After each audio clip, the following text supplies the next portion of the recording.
Voici le corrigé de l'exercice numéro 4, page 334. Déterminer un flux thermique.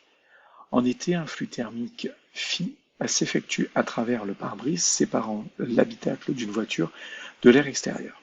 Déterminer le sens du flux thermique phi traversant le pare-brise.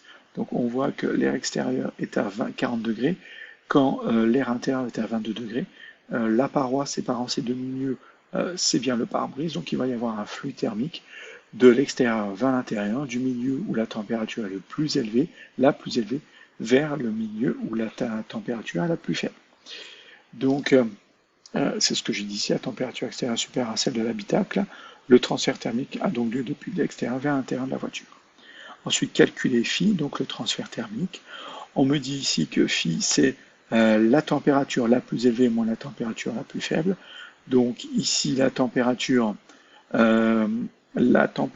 extérieure moins la température intérieure divisée par la résistance thermique, et la résistance thermique du pare-brise m'est donnée ici 3 fois 10 puissance moins 3 degrés Celsius, Watt moins 1.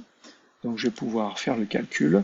Donc phi est égal à donc 40 degrés moins 22 degrés.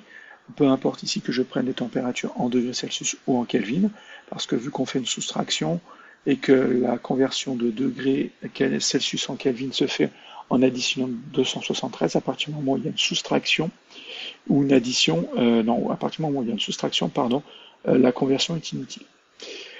Divisé par donc la résistance thermique, qui est 3,0 fois 10 puissance moins 3, et j'obtiens 6,0 fois 10 puissance 3 watts. Le flux thermique est une puissance en watts.